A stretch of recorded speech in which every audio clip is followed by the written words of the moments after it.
종교개혁 503주년 기념주일입니다. 오늘의 예배를 통해서 우리의 마음이 더욱더 예수님의 온유하고 겸손한 마음으로 변화되는 은혜를 함께하시기 바랍니다. 종교개혁은 마르틴 루터가 1517년 10월 31일 당시 서방교회가 교황을 중심으로 하는 서유럽 정치, 커다란 베드로 대성장을 지키기 위해서 면죄부를 판매하고 연옥에 대한 교양권 주장을 하고 공로사상을 비판한 이러한 내용의 95개조 방방문을 발표하는 사건으로 출발해서 부패한 교황제도 중심의 교회와 제도를 새롭게 개혁시키고자 했던 개혁운동입니다. 루터가 95개조 논조를 비텐베르크 성교회문에 붙인 후에 사진이 쓴 첫 번째 서서에서 종교개혁이란 전적으로 하나님의 사역이며 일이 완성될 것인지는 오직 하나님만이 아십니다라고 썼습니다. 그렇습니다. 종교개혁은 사람이 한다고 해서 하는 것이 아니라 하나님이 하실 때 종교개혁할 수 있다는 거죠. 그러므로 종교개혁은 하나님이 하시는 사역이기 때문에 하나님께서 원하시는 방향으로 개혁이 이루어지도록 우리는 기도해야 될 것이고 우리는 그 일에 동참해야 됩니다. 오늘의 많은 교회들이 개혁해야 한다고, 개혁돼야 된다고 말합니다. 장로교, 성교교, 신여교뿐만 아니라 우리 감리교회에서도 많은 목회자들이 개혁해야 된다는 모임을 만들고 심포지엄을 하고 평신도 단체들도 이렇게 개혁해야 된다고 권유하기도 합니다. 그럼 개혁이 무엇일까요? 우리가 누구를 향해서 개혁하라고 말하기 전에 내가 먼저 개혁하는 것이 교회가 개혁되는 거고 사회가 개혁되는 것이다. 내가 개혁되지 않고 누구를 향해서 개혁하라고 말한다면 이건 요즘에 우리들 흔히 하는 말처럼 내노남불하는 거죠. 그렇다면 내 삶의 모습이 내가 생각하고 내가 말하고 내가 행동하는 것을 어떻게 개혁해야 될까요? 총회를 보기 위해서 서울 광화문에 있는 감리의 본부에 종종 다녀옵니다. 그럼 광화문 본부에 제가 들어가기 전에 건너쪽에 보이는 교보생명이 있는데 교보생명 전면에 흙에 쓰여져 있는 글판이 늘 제 눈에 들어옵니다. 그 글판의 글들을 읽어보면 얼마나 아름다운 글인지 몰라요. 짤막한 글인데 시가 담겨져 있고 거기에 문학이 담겨져 있고 거기에 벽언이 담겨져 있고 잠언이 담겨져 있는 글이 있는데 한 달에 한 번씩 바뀌는 글입니다. 지난주에는 충청도 어느 교회의 행정재판 때문에 본부에 올라가서 그날도 교보생명을 바라다보고 있는데 참으로 아름다운 글이 제 눈에 들어왔습니다. 세상 풍경 중에도 제일 아름다운 풍경, 모든 것이 제자리로 돌아오는 풍경. 이 글은 2020년 광화문 글판 대학생 디자인 공모전의 대상작이라고 말을 합니다. 세상 풍경 중에도 제일 아름다운 풍경, 모든 것이 제자리로 돌아오는 풍경인 것이죠. 가을의 나무들은 어떻게 제자리로 돌아갑니까? 오색 단풍의 자리로 돌아가죠. 이제 겨울이 가까워지니까 지난주에 기온이 많이 떨어지니까 단풍들이 하나 둘 떨어지고 있어요. 낙엽이 다 됩니다. 그리고 겨울에는 벌거숭이의 모습으로 돌아가는 게 나무가 제자리로 돌아가는 거죠. 무엇을 바라고 있을까요? 제자리로 돌아가는 풍경이 아름답다고 하는데 아버지는 아버지의 제자리로 돌아가야 되고 어머니는 어머니의 제자리로 돌아가는 것이야말로 세상에서 제일로 아름다운 가정의 풍경입니다. 선생님도 의사도 군인도 방송인도 기업가도 자기의 자리로 돌아가는 것이 아름다운 풍경입니다. 국회의원도 대통령도 자기가 해야 될 제자리로 돌아오는 것만이 아름다운 풍경이라고 하는 거죠. 그렇다면 교회가 제자리로 돌아가야 되는 아름다운 풍경은 무엇일까요? 교회의 아름다운 개혁이 무엇일까요? 교회가 교회답게 돌아가는 것이고, 그리스도인들은 그리스도인들의 자리로 돌아가고, 목사는 목사의 자리로 돌아가고, 장로님은 장로님의 자리로 돌아가고, 집사님, 권사님은 자기들의 제자리로 돌아가는 것이 바로 교회의 개혁입니다. 그런데 목사가 권사의 자리로 돌아간다? 그건 잘못된 거죠. 집사님이나 권사님이 목사의 자리로 돌아간다? 이건 잘못된 거예요. 자기 자리를 찾아서 돌아가는 것이야말로 세상 풍경 중에서, 세상 교회 풍경 중에서 제일로 아름다운 풍경이라고 하는 거죠. 우리들이 신앙생활 하면서 오해하는 그런 말이 있습니다. 우리나라 그래도 민주주의 나라니까 교회도 민주주의적으로 해야 돼. 사회적으로 해야 돼. 다수의 교인들이 원하니까 그 말처럼 해야 돼. 굉장히 맞는 말 같지만 많이 틀린 말이죠. 교회는 예수님 독재입니다. 하나님이 말씀하시는 대로, 하나님의 뜻하시는 대로 하는 것이 바로 개혁입니다. 그렇게 하면 우리 모두가, 목사부터 우리 모든 성도 한 사람 한 사람 이르기까지 예수님을 모두가 내 안에 모시고 예수님으로 생각하고 예수님의 말을 하고 예수님의 마음으로 행동하는 것이 개혁이라고 하는 거죠. 오늘 종교개혁주의를 맞이하면서 우리가 예배드릴 때 우리 모두가 제 자리로 돌아가는, 내 신앙의 자리로 돌아가는, 수신앙의 자리로 돌아가는, 잃어버렸던 뜨거운 사랑을 다시 되찾는 내 자리로 돌아가기 위해서 예수님의 온유하고 겸손한 마음으로 변화하게 되달라고 우리는 기도하면서 말씀을 들어야 될 것입니다. 루터는 예수님을 자기 마음속에 모시고 성경에 나타난 복음의 세계로 성도들을 제자리로 돌아오게 하였습니다. 오늘 이 시간 우리 교회 풍경 중에서 제일로 아름다운 풍경이 되기 위해서, 제자리로 돌아가기 위해서 루터가 말한 종교개혁의 제자리가 무엇인지, 주님께서 원하시는 아름다운 신앙의 개혁이 무엇인지 우리 모두 함께 말씀을 통해서 은혜 받고 모두가 아름다운 개혁이 되어지는 은혜가 나타나기를 바랍니다. 첫 번째로 아름다운 개혁은 오직 성경의 제자리로 돌아오는 것이죠. 우리가 성경을 하나님의 말씀으로 믿고 읽고 듣고 말씀대로 지켜야 되는 까닭이 무엇일까요? 성경이야말로 이 땅에 있는 모든 죄인들을 하나님께로 돌아오게 하는 그런 길로 안내해 주기 때문입니다. 오직 성경만이 우리의 믿음과 실천에 유일하며 무한 규칙이죠. 오직 성경만이 최고의 권위를 갖습니다. 성경에 보는 어떤 교회나 어떤 교회의 시행재칙이나 연예나 종의 규칙보다도 종교회보다도 더 위에 있다고 하는 것이죠. 그러므로 하나님의 말씀, 성경 앞에 우리의 모든 모습이 서야 된다고 하는 거죠. 루터는 말하기를 성경이 없는 교황보다 성경으로 무장된 평신도가 더 강하다고 말하였습니다. 우리 감독의 존웨슬레 목사님도 스스로가 쓰는 한 책의 사람이라고 말했어요. 어떤 책입니까? 저도 목회를 이제 마지막으로 마무리하면서 제가 가지고 있었던 책들을 어떡할까? 거의 한 3,000권이 넘어요. 근데 이 책을 요즘에 젊은 목회자들은 안 갖는다고 그래요. 저도 안 갖는다고 그래서 제가 그래도 아주 소중한 게 몇 개 있어서 그것만은 우리 이승전 목사님에게 드리고 나머지는 우리 김태한 목사님에게 드리고 나니까 그래도 한 2,500권 정도가 있어요. 어떻겠습니까? 다 버릴 수뿐이 없어요. 버리자는 게 무엇일까요? 제가 마지막 주님의 부르심을 끝날까지 버리자야 될 게 무엇일까요? 성경만은 버릴 수가 없습니다.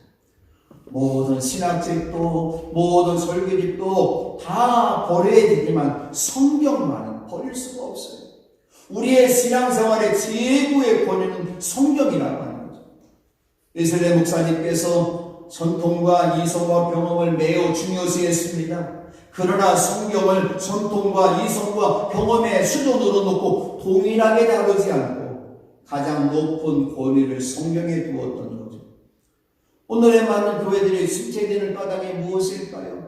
많은 신앙의 사람들이 신앙을 잃어버리고 도로 세상으로 지하길로 들어간 까닭이 무엇일까요? 성경에 말하고 있는 그 말씀대로 살지 않기 때문이죠. 성경으로 돌아오는 것이야말로 교회의 아름다운 개혁입니다. 루터는 종교개혁 가운데 가장 소중한 개혁을 했는데 교황과 신부들의 소유처럼 여겼던 성경들을 일반 신자들에게 돌려주는 일을 했던 거죠. 루터 당시의 독일의 카톨릭 신자들은 성경을 볼 수가 없어요. 성경을 읽으려고 하는데도 까막눈해요. 다 독일 사람들은 독일어를 사용하고 있는데 성경은 모두가 다 소수의 기독과 성직자들만 읽고 볼 수 있는 라틴어로 되어져 있어요. 저도 라틴어 조금 배우긴 했는데 지금 간단하게 읽을 수가 없어요. 성경을 읽을 수가 없는 거죠. 더군다나 성경 한 권의 책이 우리 돈으로 요즘에 한 사람은 1억이 나갔대요. 여러분들 신앙생활하면서 성경책 1억 원 만들고 한 권에 1,000,000원씩 한다고 사시겠어요? 자가용을 하는지 모르지만 성경 안 살 거예요. 어쩌면 이렇게 모든 사람들이 성경을 읽을 수 없는데 일부의 신부들과 성직자들만 성경을 볼 수 있음을 악용하면서 신부들이 자기들의 사요사직을 채우기 위해서 자기들 목회에 필요한 것들만 골라서 신자들에게 전해줍니다. 루터의 아름다운 개혁이 여기 있습니다.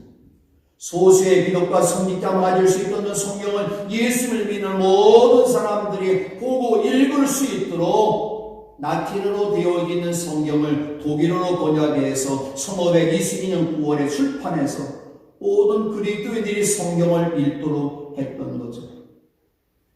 요즘에 우리들이 한글로 된 성경을 갖고 있는 거 얼마나 감사한지 몰라요. 또 우리 교회에서는 새번역 성경으로 읽고 있는 거, 그래도 얼마나 성경을 읽을 수 있는 게 얼마나 은혜인지 모릅니다. 오늘 루터가 95개조 반박문을 비텐베이로 성교회문에 붙인 이후에 루터는 로마 교황청으로부터 종교재판을 받으면서 신문관으로부터 95개도 논조와 주장과 사상을 철회할 것을 요구받았는데 이때 루터는 이렇게 말합니다. 성경의 증거와 이성에 어긋나지 않는 한 아무것도 철회하지 않을 것입니다. 교회가 교화다워지는 것, 교회가 아름다운 개혁이 되어지는 것, 성경으로 돌아가는 거죠.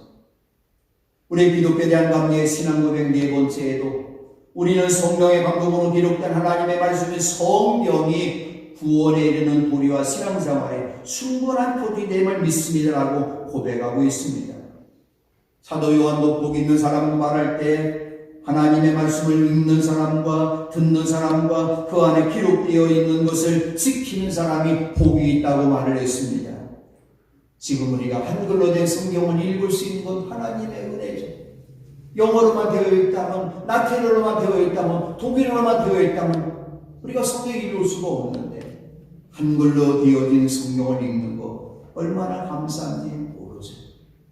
우리 맥부교회가 100년을 향해서 나아갈 때에 우리 교회가 아름다운 풍경의 교회가 되기 위해서, 아름다운 개혁을 우리가 하기 위해서 세상 경험이 아니라, 세상 지식이 아니라, 사회가 말하는 것이 아니라 성경의 제자리로 돌아가는 은혜가 우리 모두에게 임하기를 바랍니다. 두 번째로 아름다운 개혁은 오직 은혜의 제자리로 돌아오는 것입니다. 오늘 본문에 말씀합니다. 모든 사람이 죄를 범하였습니다. 그래도 사람은 하나님의 영광에 못 미치는 소지에 놓여 있습니다. 여기에 죄를 범했는데 모든 사람이라고 했어요. 모든 사람 속에는 목사도 들어갑니다. 대통령도 들어갑니다. 우리 집사님도 들어갑니다. 우리 모두가 다 죄를 지은 사람이죠. 죄를 지었기 때문에 하나님의 영광에 들어가지 못한다고 그랬어요. 하나님의 영광에 못 비친다고 그랬어요. 죄를 범했기 때문에 마지막 심판은 죽음과 지옥의 형벌만 있다고 하는 거죠. 그런 모든 죄를 지은 사람들에게 하나님의 은혜가 나타났는데 바울은 24절에 이렇게 말씀합니다. 그러나 사람은 그리스도 예수 안에서 얻는 구원으로 말미암아 하나님의 은혜로 값없이 의롭다는 선고를 받습니다. 우리가 구원받은 거 하나님의 은혜입니다. 내 공로 하나도 없습니다. 루터 당시의 가톨릭 교회들이 하나님의 은혜로 구원받는 것 부인했던 것은 아닙니다. 하나님께서 내려주시는 구원의 은혜를 받기 위해서 인간이 해야 되는 어떤 공로가 더해질 때만이 궁극적인 구원을 이룰 수 있다고 신부들이 가르쳤습니다. 그러나 루터는 말하기를 하나님의 구원에 있어서 인간의 역할은 하나도 없고 구원은 오직 하나님의 은혜임을 말하였습니다. 루터의 종교개혁은 은혜로우신 하나님에 대한 갈망에서부터 시작되었던 거죠. 루터가 깨닫는 복음을 한마디로 말한다면 하나님의 은혜의 재발견이라고 말할 수가 있습니다. 인간이 착하고 선한 어떤 행위 때문에 하나님의 구원을 얻는데 아무런 작용을 하지 못한다는 거죠. 로마서 11장 6절에도 말씀합니다. 은혜로 된 것이면 행위에 근거한 것이 아닙니다. 그렇지 않으면 그 은혜는 이미 은혜가 아닙니다. 우리가 하나님으로부터 이 땅의 많은 사람들로부터 택하심을 받은 사람이 되고 우리가 구원받은 것 전적으로 하나님의 은혜입니다. 루터는 자신이 만난 하나님의 은혜를 하이델베르그 마지막 논제에서 다음같이 말하였습니다. 하나님의 사랑은 사랑할 만한 가치가 있는 대상을 찾는 것이 아니라 오히려 죄인을 은혜를 통하여 사랑할 가치 있는 자로 만드신다. 인간이 어떤 존재입니까? 우리 어떤 사람들일까요? 이사야 선지자의 말처럼 사람들은 야곱처럼 지렁이 같고 이스라엘처럼 벌레 같은 사람입니다. 지렁이 같은 존재, 벌레 같은 존재가 무엇으로 구원받을 수 있을까요? 지렁이와 벌레가 누군가의 마음이 들기 위해서 지렁이가 목욕을 하고 벌레가 목욕을 하고 화장을 하고 향수를 뿌린다고 그 사람의 마음이 들겠습니까? 어떤 일을 해도 마음에 들지 않을 것입니다. 하나님의 사랑할 만한 가치가 있는 대상이 된 우리들, 선한 일을 했기 때문에, 착한 일을 많이 했기 때문에, 양심적으로 살았기 때문에 아니에요. 우리는 하나님 앞에 죄인입니다. 어떤 일을 해도 하나님의 마음에 들 수 없는 보잘것없는 하찮은 존재들입니다. 그런데 죄인이었던 우리들을 예수님께서 은혜로 우리를 구원해 주시고 사랑할 가치가 있는 대로 만드셨다고 하는 거죠. 이 은혜 때문에 오늘도 하나님 앞에 나와서 예배드릴 수 있다는 거죠. 은혜 하나님께서 아무런 공로도 찾을 수 없는 우리들을 향해서 이 은혜를 베풀어 주시고 축복해 주셨던 거죠. 이 놀라운 하나님의 은혜를 바울이 말했고 루터가 깨달았고 오늘 웨슬레 목사님도 인간이 전적으로 타락했지만 하나님의 은혜로 구원받았다고 기쁜 소식 복음을 전하였습니다. 우리는 이 은혜 때문에 구원받은 사람이라면, 이 은혜 때문에 하나님의 자녀가 된 사람이라면 우리의 신앙생활하는 모습도 은혜로운 사람이 되어야 합니다. 은혜 받으세요? 은혜 받았습니다. 무엇을 말합니까? 은혜의 사람으로 살아가라고 하는 거죠. 교회는 무엇을 말합니까? 처음도 마지막도 모든 것이 은혜여야 된다는 거죠. 은혜가 메마른 교회, 병든 교회예요. 은혜가 메마른 교회, 죽은 교회입니다. 서울에서 몇몇 교회들을 제가 행정재판하면서 보니까 그 교회가 은혜가 떠나가고 말았어요. 목사에게 은혜가 없어요. 은혜가 없다 보니까 재판을 합니다. 튼튼한 교회는 은혜에 세워진 그런 교회입니다.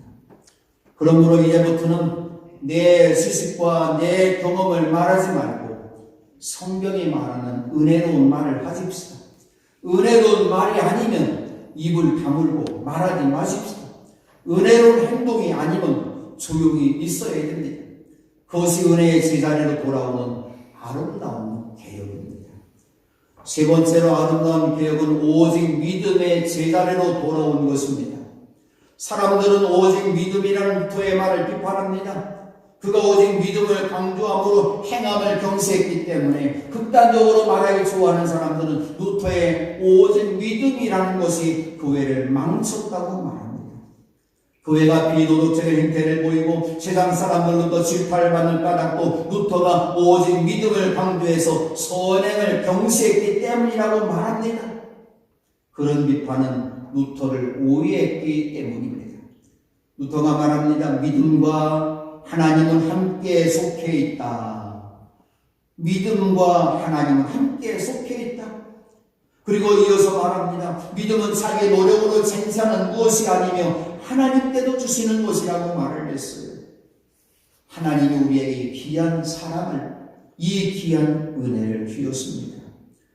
어린아이가 어머니의 사랑받은 것 때문에 어머니를 믿습니다.